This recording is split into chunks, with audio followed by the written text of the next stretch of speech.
Peoples of the worldwide federated internet. What's good?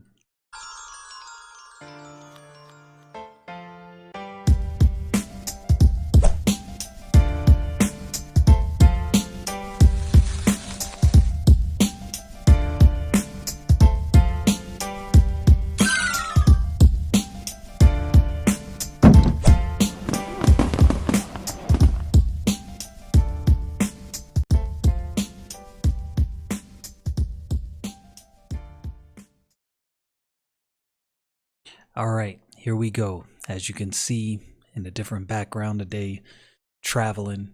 So I was trying to get my gear together, working out some audio problems. Well, I wouldn't really say audio problems, just me trying to figure out how to get my audio sounding as pristine as possible. It's not perfect for those fellow audiophiles out there, but you know what I mean. So we're in the book of Exodus, chapter 8 and verse 1.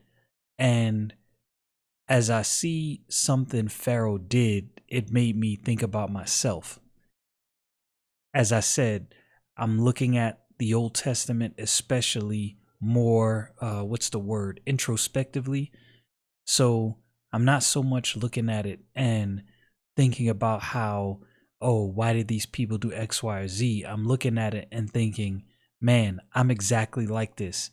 And I see what needs to change in my life. So anyway, without further ado, the book of Exodus, chapter 8, verse 1. Let's get into this.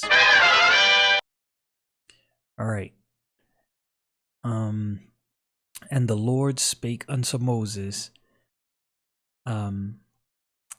go unto Pharaoh, and say unto him, thus saith the Lord, let my people go, that they may serve me. Same thing. He's telling Pharaoh to let his people go. Let the people of Israel from out of your clutches and from out of their bondage. And if thou refuse to let them go, behold, I will smite thee, all thy borders with frogs. Or I will smite all thy borders with frogs, And the river shall bring forth frogs abundantly, which shall go up and come into thine house, and into thine bedchamber, and upon thy bed, and into thy house, and into the house of thy servants, and upon thy people, and unto thine ovens, and into thine kneading troughs. And the frogs shall come up both on thee and upon thy people, and upon all thy servants. And the Lord spake unto Moses, say unto Aaron, stretch forth thine hand with thy rod over the streams, over the rivers, and over the ponds, and cause frogs to come up upon the land of Egypt. I wonder why these first two plagues had to do with water. I don't know if there's a significance to that, or if this is just the way God wanted it to play out. Something tells me that there was something significant about that. Normally, when something shows up once or twice or three times, it's probably because there's something significant to that happening. So I'm assuming that there's more to that than I know. Verse 6, and stretch out his hand over the waters of Egypt, and the frogs came, and Aaron, stretched out his hand over the waters of Egypt, and the frogs came up and covered the land of Egypt. And the magicians did so with their enchantments, and brought up frogs upon the land of Egypt. And Pharaoh called for Moses and Aaron, and said, entreat the Lord, that he may take away the frogs from me and from my people, and I will let the people go, that they may do sacrifice unto the Lord. Now we have this, and we know how this plays out, so it's no surprise what's going to happen next if you've already read the account or if you're familiar with the account. But I wonder if Pharaoh had already set his mind once his magicians were able to do the same thing. And I'm inclined to believe that's what happened. And he's actually toying with Aaron and Moses at this point. And Moses said unto Pharaoh, Glory over me. When shall I entreat for thee and for thy servants and for thy people to destroy the frogs from thee and thy house, that they may remain in the river only? And he said, Tomorrow. And he said, Be it according to thy word, that thou mayest know that there is none like unto the Lord our God. So this is very specific. He said, Tomorrow, this is what I'm requesting. So now Moses is going to go to the Most High God of heaven and earth on the behalf of Pharaoh to end this plague of the frogs. And the frogs shall depart from thee and from thy house and from thy servants and from thy people, and they shall remain in the river only. And Moses and Aaron went out from Pharaoh, and Moses cried unto the Lord because of the frogs which he had brought against Pharaoh. And the Lord did according to the word of Moses, and the frogs died out of the houses, out of the villages, and out of the fields. Now, I'm just going to stop and say, I don't have any kind of phobia of frogs, but man, this had to be just straight up grotesque. All these frogs roaming all over the place.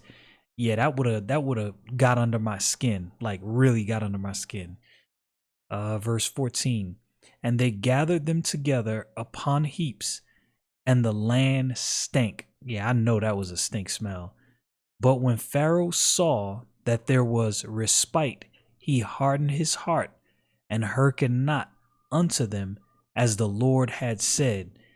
That word respite means pause, temporary intermission of labor or of any process or operation, interval of rest.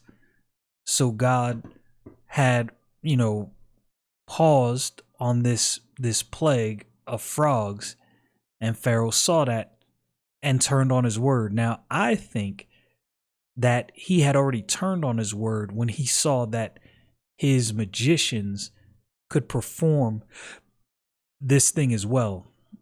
I think that was the vehicle by which his heart was hardened, because again, Moses is to Pharaoh, Moses is the source, Aaron is the messenger.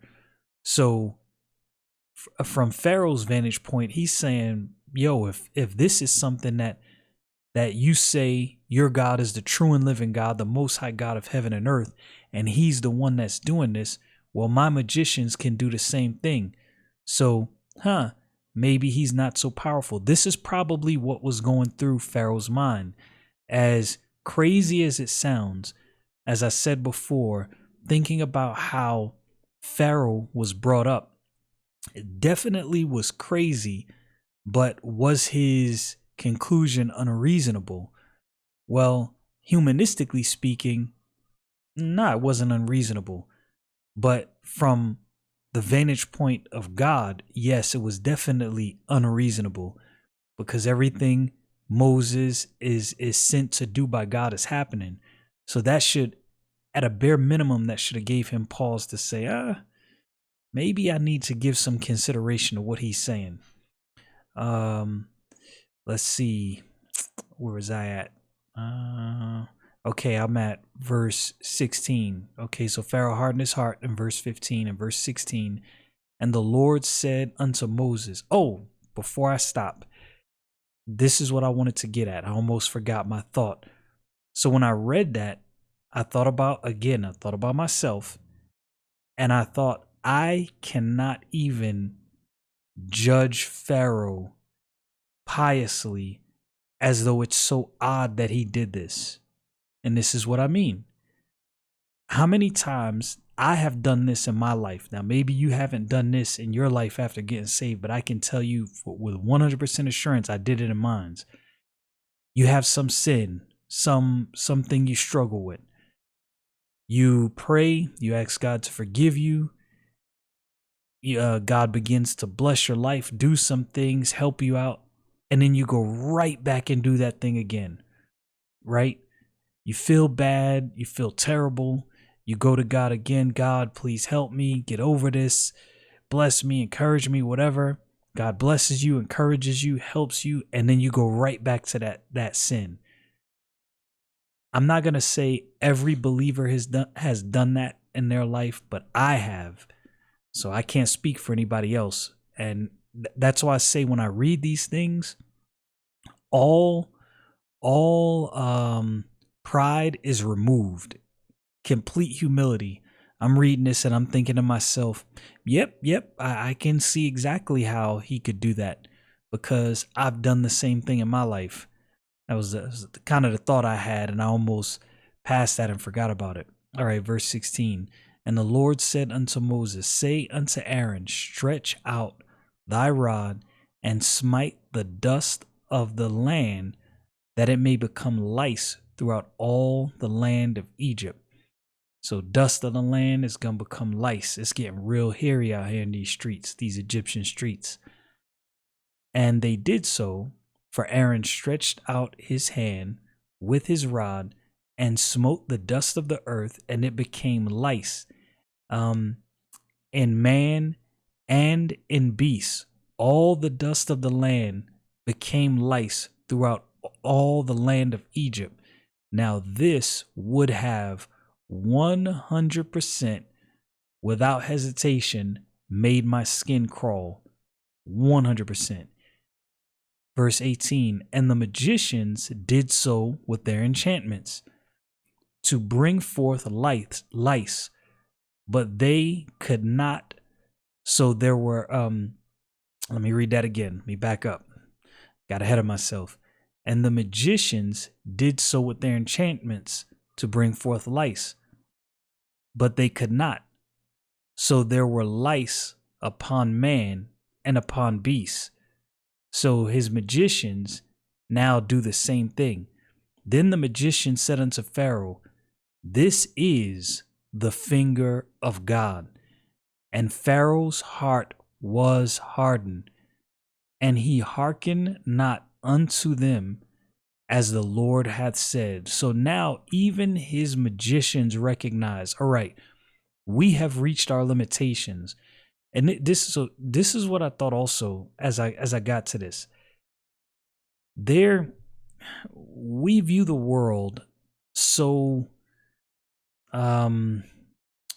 black and white, so to speak, right? We don't view the world in, I don't want to get all religious, but we don't view the world in spiritual color. We see the world as black and white, ones and zeros, only what we can see, and we never think about the things we can't see.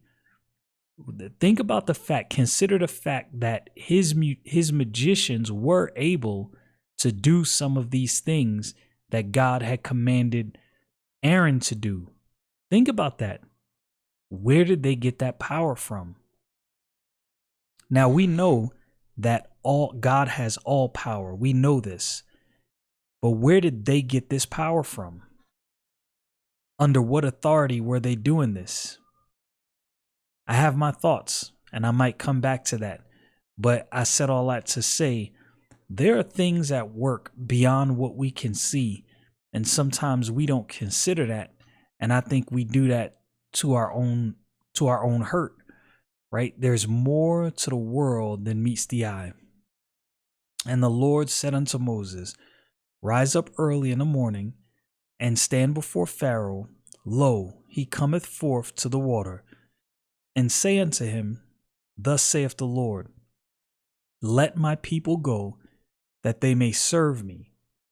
Else if thou wilt not let my people go, behold, I will send swarms of flies upon thee, and upon thy servants, and upon thy people, and unto thy houses, and the houses of the Egyptians shall be full of swarms of flies, and also the ground wherein they are. And I will sever in that day the land of Goshen, in which my people dwell, that swarms of flies shall be there, to the end thou mayest know that I am the Lord in the midst of the earth. And I will put a division between my people and thy people. Tomorrow shall this sign be. And the Lord did so, and there came a grievous swarm of flies into the house of Pharaoh, and into his servants' houses, and into all the land of Egypt. And the land was corrupt by reason of the swarm of flies. Yuck. I don't even want to think about that, all of those flies. If you've never traveled to Africa, I've been to Africa several times, and in certain places, I'm not going to say it's all of Africa because, obviously I haven't been to every country in Africa, but the countries I've been to, the flies are ridiculous, like on another level. So I definitely can see how this right here, because you think a bunch of flies, like what's that, right? That's nothing. Nah, enough flies that they fill everywhere. Yeah, that's a problem. That's a huge problem. And Pharaoh called for Moses and for Aaron and said, Go ye, sacrifice to your God in the land. And Moses said, It is not meet so to do, for we shall sacrifice the abomination of the Egyptians to the Lord our God. Lo, shall we sacrifice the abomination of the Egyptians before their eyes? And will they not stone us? We will go 3 days' journey into the wilderness and sacrifice to the Lord our God as he shall command us. And Pharaoh said, I will let you go, that ye may sacrifice to the Lord your God in the wilderness. Only ye shall not go very far away. Entreat for me. And Moses said, Behold, I go out from thee, and I will entreat the Lord, that the swarms of flies may depart from Pharaoh, from his servants, and from his people tomorrow. But let not Pharaoh deal deceitfully any more, and not letting the people go to sacrifice to the Lord. So Moses is letting them know, all right, we know where you at now. We know where your deceit is. I'm telling you, don't back down on your word. Don't switch it up on me. Verse 30. And Moses went out from Pharaoh and entreated the Lord, and the Lord did according to the word of Moses, and he removed the swarms of flies from Pharaoh, from his servants, and from his people.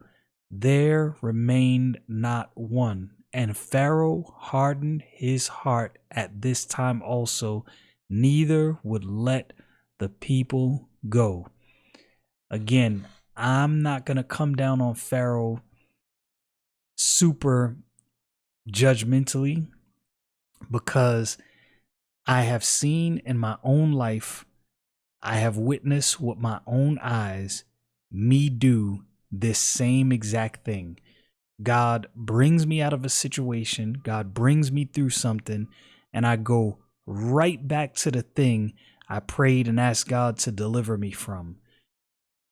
So what we see really in the book of Exodus and in the book of Genesis and really in the whole Bible is we see human nature played out.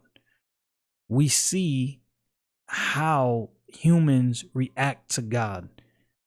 We see how some people react in a way that doesn't really work out for them, and we see how some people react in a way that works out very well. And what's funny is when you see what Pharaoh's doing, the children of Israel do the exact same thing when they leave and go into the wilderness. God tells them to do something, they go back and do the exact opposite. Then they repent. They're good for a little bit, then they go back and do the exact opposite. I've done the same exact thing in my own life. So when I look at these things, I no longer look with awe. Like, how could they do this? I look and I go, now I see what the warning signs are. I see how this starts. So for me, that's extremely helpful. And I think if it's looked at in that way, it can be extremely, extremely helpful. Anyway, y'all know what it is. Stay frosty, people.